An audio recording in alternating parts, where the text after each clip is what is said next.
Thank you so much for joining me and talking a little bit about your skill set and your backgrounds. I love that you are a perfect representation of ethical selling.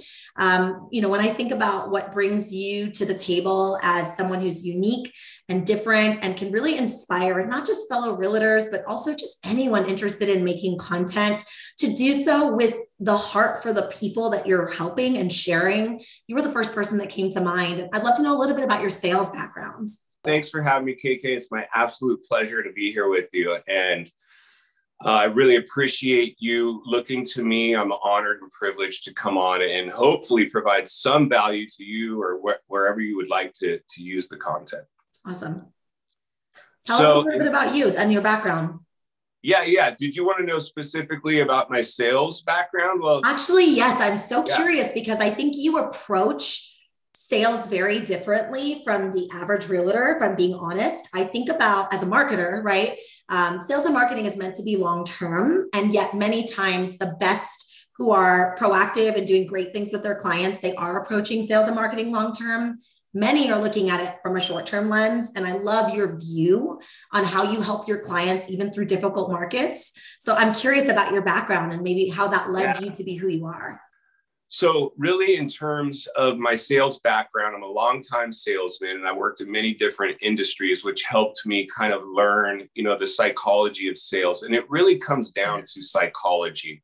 And I've seen so many people in the sales industry. And I always say you can teach anybody how to be a good salesperson, but you can't teach somebody how to be a natural.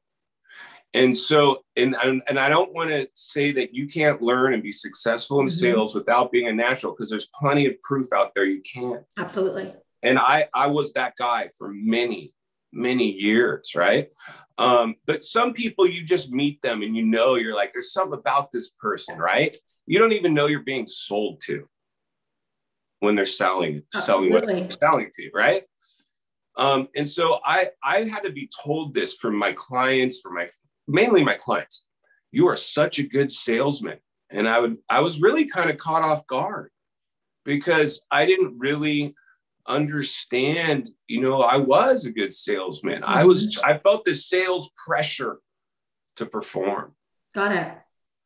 What was your experience with regards to how you got better and better at sales? Was it just supernatural and intuitive for you? Natural salesman for sure. Like I said, like in my young life, as a young adult, I was a singer in a band. I'm sure that didn't hurt. Wow. Yeah, I'm sure that didn't hurt. I had a brief stint as a surfwear model as my 20s. Cool. So I got comfortable around the camera, but it wasn't until I got into real estate that I really needed to figure things out and figure it out quick. Because when I began my sales life, because I started in like I said, I started in the apparel industry. I went into professional motorsports. I sold for Jeep, a huge Jeep dealership. Yeah. For a while. So one of the things, and I didn't like the Jeep as much as I loved the brand Jeep, and I had a private office. I wore a tie every day. It was still car sales. And it was really hard, but I know. I got that advice before I became a realtor is maybe go learn how to sell some cars.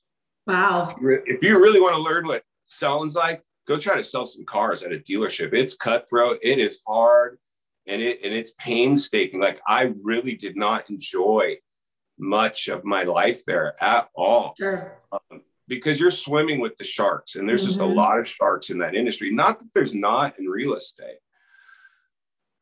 So I developed a lot of my sales ability, what I have now, through my past sales experience. So anytime somebody's getting into sales, like I say, you can train anybody to be a salesperson. It's nice to maybe go get their feet wet with some other service or product and learn how because you need to develop your own style, your own brand. And today, and you know this probably better than anybody, it's all about branding yourself. Absolutely. You're a brand. And so how are you going to set yourself aside from the rest of the pack? You got to develop your technique, your brand. And the best way to do that I've learned, to wrap this up and almost tie it up and put a bow on it, is to be yourself no matter what. Yes. Oh, thank you for saying that. It's the authenticity. You said it so well, where some people are natural salesmen, but even if you have to learn and hone your skill, the number one thing that does not change, whether you have to work at it or whether it's natural, is always authenticity. It's the difference between the winners and losers in any industry. So I love that you said that. It's so true. And yet it seems to be really difficult in the markets that we're navigating, in the world and the economy that we're seeing kind of take part in front of us. So I'm curious, as a follow-up question, I think what happens in that short-term versus long-term view of selling is that guys got to eat, gals got to eat. And so there's this like scarcity versus abundance mindset that happens, where the truth is not always the goal because it seems like it can't be. And I love your vision. I've been following your YouTube channel for a very long time, pretty much since you started it.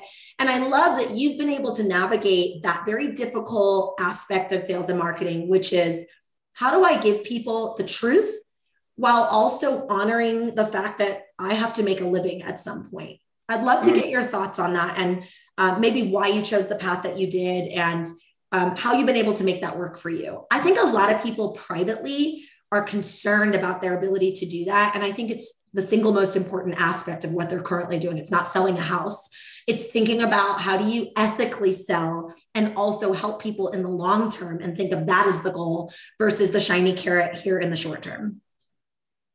Yeah, great question. And it's really a complex question, really, on many levels. This is a very interesting dynamic that we're currently living in, because not only are we dealing with the modern salesperson utilizing so many platforms now to market yourself, but also the actual economic climate that we're currently found ourselves living in.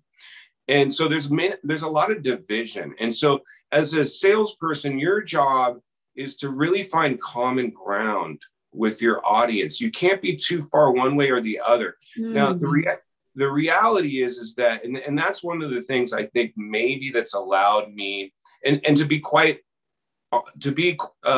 transparent, or even more transparent, I had no idea my YouTube personality would take off the way it did. All I was a middle-aged guy trying to figure out his lane in a modern world. Yeah.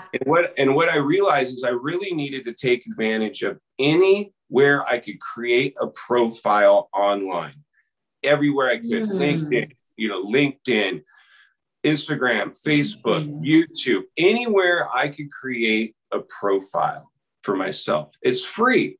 It's free, because the reality, what people are going to do most of the time with us, if we're in the space that we're in, wherever it is, advertising our services or ourselves, our brand, is they're going to Google us. Yeah. So the more you can, anywhere you can promote yourself, right? And so, that's really one of the things that's so important today, is make sure you have an online footprint. I have many accounts with, or I created profiles. I never even use them. I only rely on the big ones. Of course, now YouTube.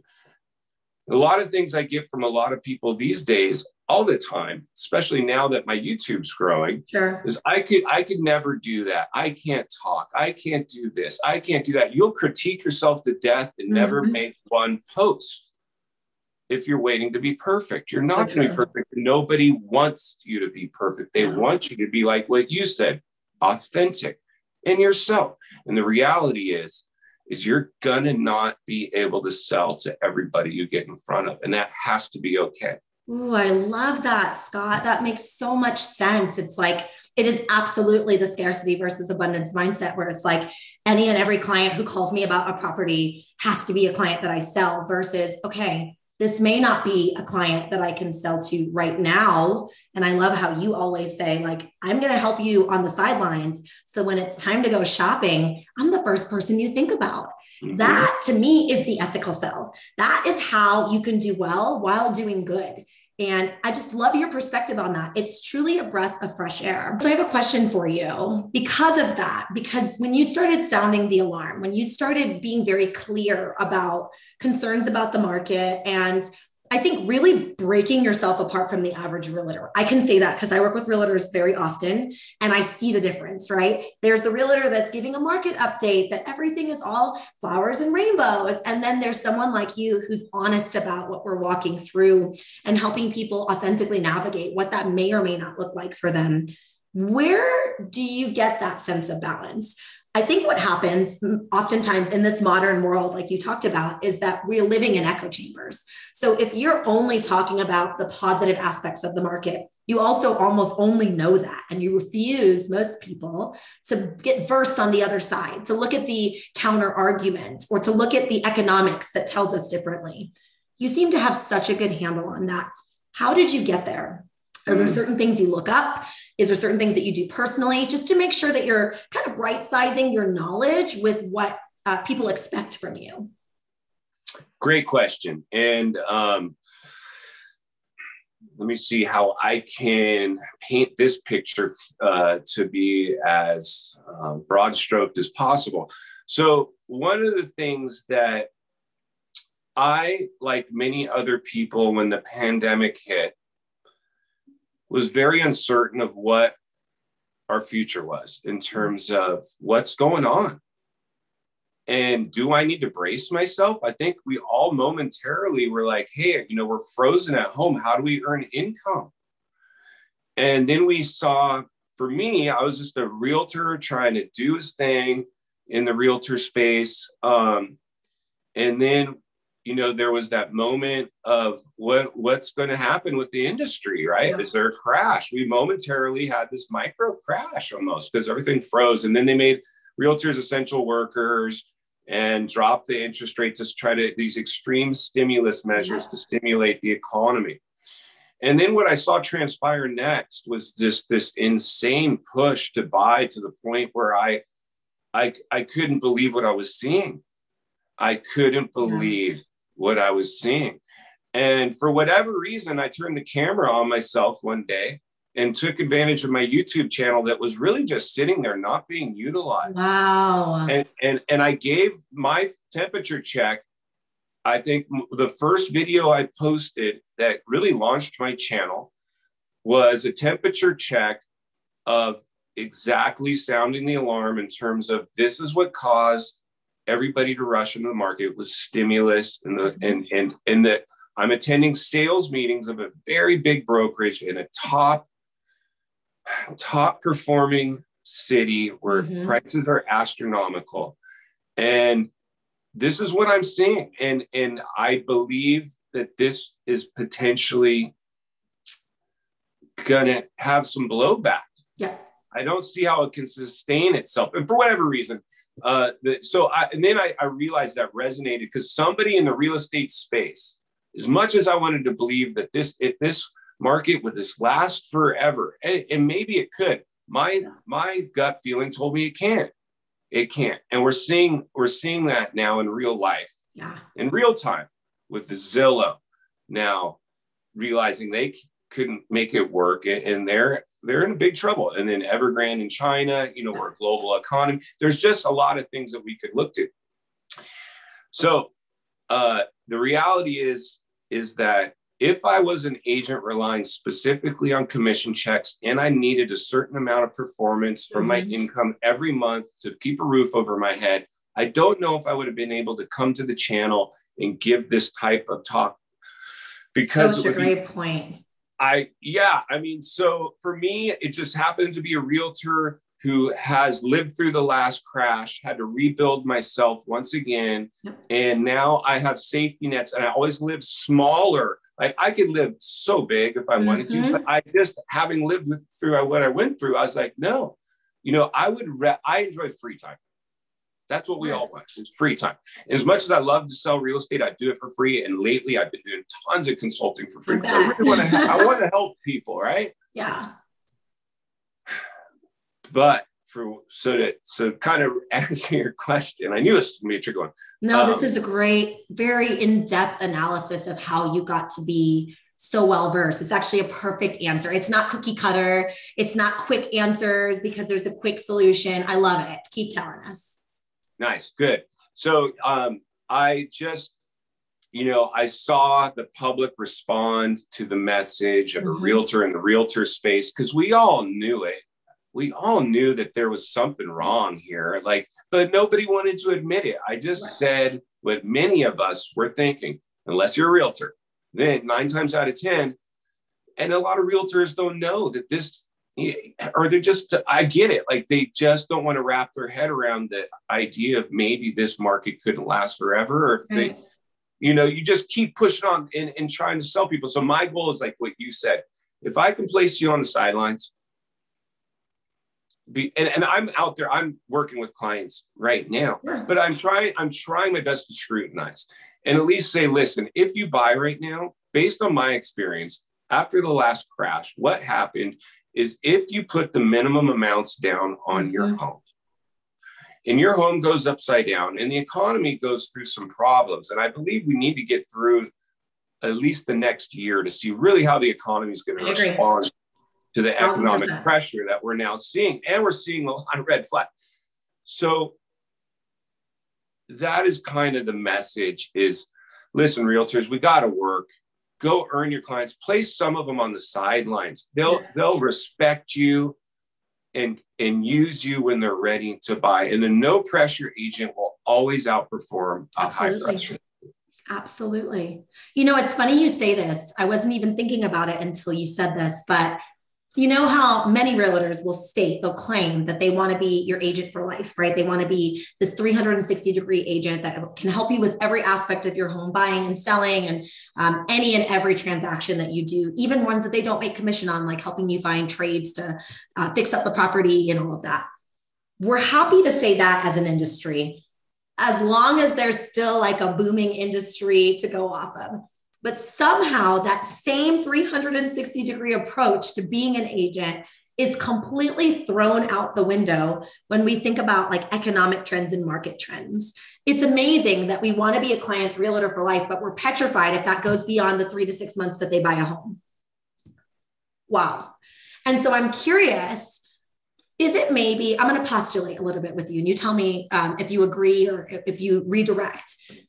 Is it because as an industry, we're all just listening to the same kind of propped up news? We're all looking at Housing Wire and seeing how great things are, instead of being critical and maybe looking at some counter arguments and other aspects of other industries to see those red flags, because you do that exceptionally well. So I'm curious if you think that's maybe why most aren't leaning into the truth of the market, or if you have suggestions on how they can do that. Another awesome question. Like we talked about, such a multi-layered dynamic that this is. So my temperature check and my response to that question would be, what I believe is going on comes back to psychology, like we talked about early on when we started. So I believe what's happened is, if you owned your house and all of a sudden, like you didn't even buy right now, you've owned your house for 10, 5, 10, 20 years, however long, and you've just seen your appreciation rate grow incredibly. So now you have what's this perceived new wealth. And so from a psychology standpoint, when that happens to us, when we see our assets or stocks or real estate going up in value, well, we now feel comfortable. We feel like, wow, I've got this new wealth. I'm rich. And so then what happens, and that's been kind of the challenge right now, because right now it's just what it is, in fact, is dead equity just sitting there. Unless you access it, it's just dead equity. And so it's this false sense of wealth. It's created through our asset classes. Yeah, say that. It's so true.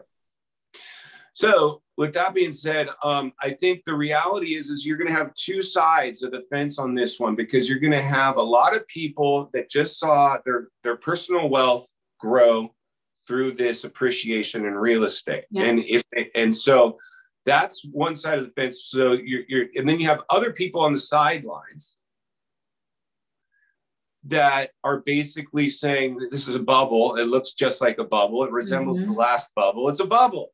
And bubbles bubbles historically pop. Yeah. And so we got to see if this is going to be a slow, gradual pop or just some left field black swan event that comes out of nowhere and hits us like a deer in the headlights. And then we're going to see panic selling. So we went from panic buying to take advantage of it.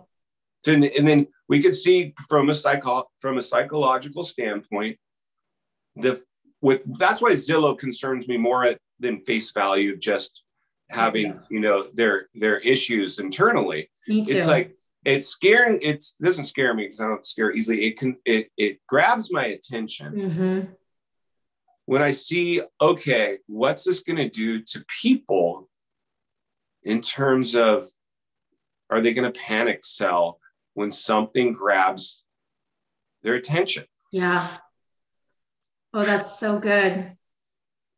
I mean, you got to think Zillow is the largest real estate website in the entire world, right? I always think there was a time the industry just kind of freely gave them their data, and then they became, competitors in some ways and iBuyers. And now, to your point, the red flag is so there because if they can't make it work, it then proves many, I would say, economic principles and concerns about the market. All real estate is local. I always say all business is local. So when you think about real estate as a business, that means that there may be some highs and lows in different markets where, to your point, there may be a realtor in a market who's crushing it still, even in the next year or so, but there'll be other markets that soften. And so we're maybe looking for something more extravagant than how this bubble plays out, especially since we're always using history as our guide. And I think this time we're in this really odd new world, which is really uncomfortable to know.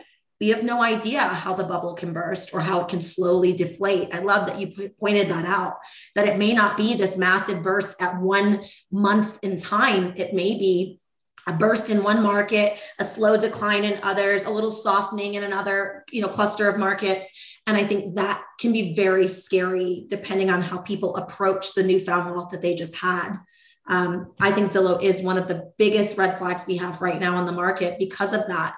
And I think as a final question, I'd love to ask you, since you've been doing this so long and you have a confidence about you that, I'm sure you know this, but every time the market gets really good, a whole flurry of new realtors come back to the market and take classes and, pass the course. And then a lot of established realtors that are maybe more part-time start to do a little bit more than dabble. And we've seen that in the last year or two. And so now I'm looking at this going, I've seen amazing, like rock star, top producing realtors off the market, right? Or off the record say like, I'm not sure how much longer that this is going to go on. And I've also seen, newbies that are just looking to get involved and figure out how do I start kind of making money in this market.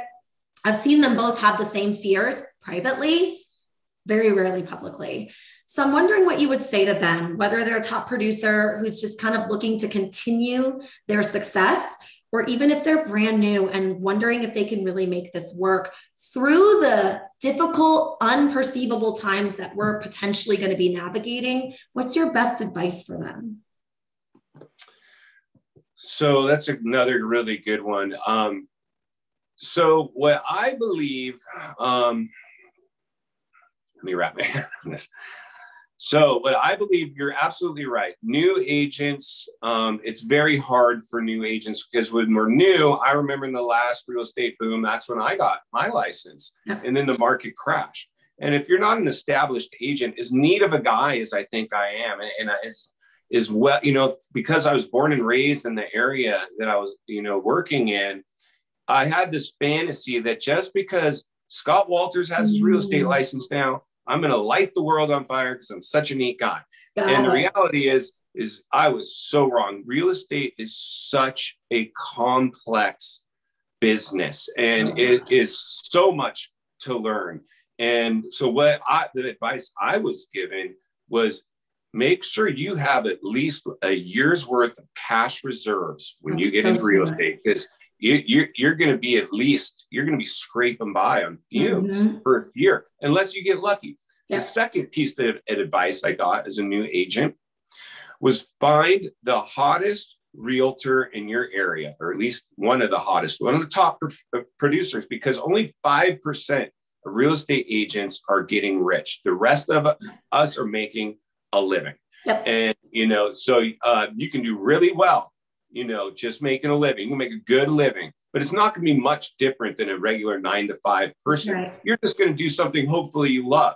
Yep. And that's why I do it. I always said I'd be happy making less money than miserable making more. So if I'm going to be miserable, I better be making a lot of money so I can quit soon. But my point is that with the new agents, and it happened to me, I was like the last boom. Oh, I'm going to get my license. I got my license and the market crashed. Mm-hmm. So I had to go take a regular sales job, which I'm glad I did because I learned so much to develop myself as a salesperson. I had to go out there and fight. I had to go out there and learn how to be calm and poised in a cutthroat industry. Yeah. I had to earn people's trust.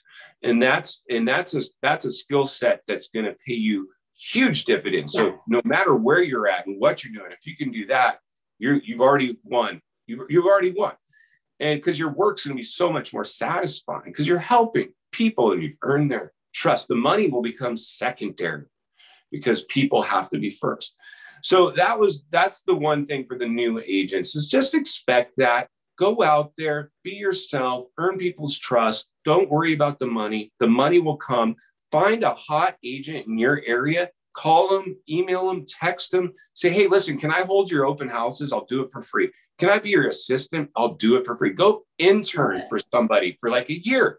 And that's what I did. I found the hottest, top producing, rich, high-level broker, multi-million-dollar homes constantly. My first week in real estate, I went to work for this guy.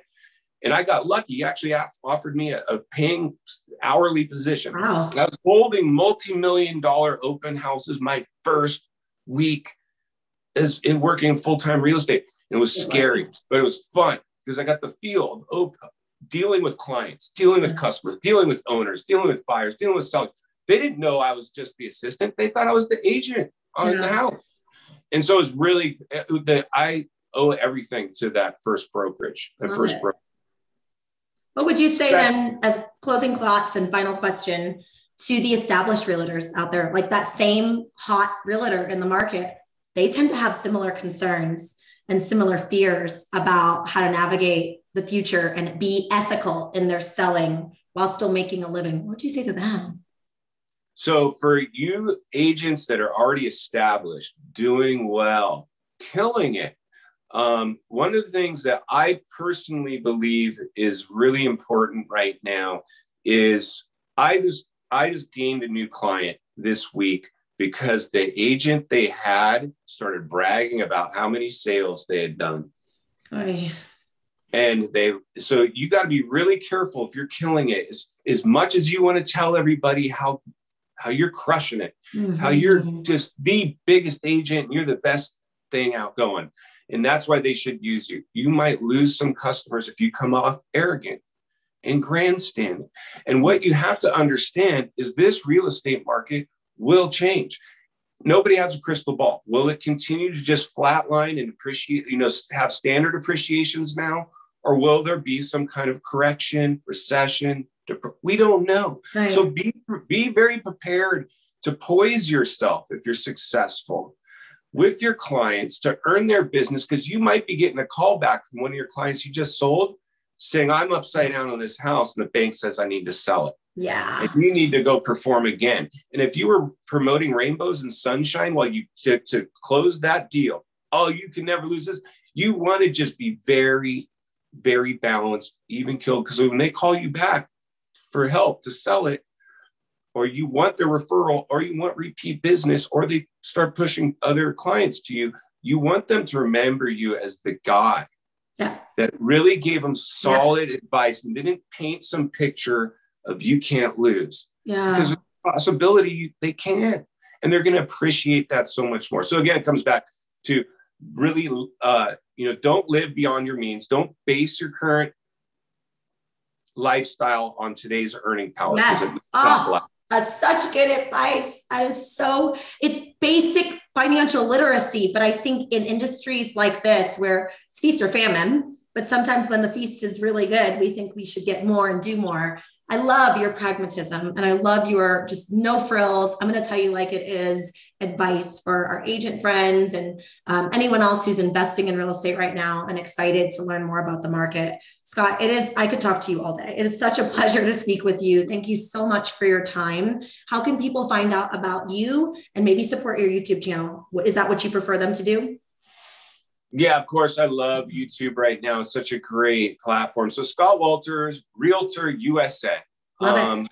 And just go ahead and Google search me. But I'm all over. Like I said, you can find me almost anywhere. But I would very much appreciate anybody come over to YouTube, get more straight talk. Just, Yes. See if anything resonates with you. I'm here to help you. Reach out to me there or anywhere you can find me.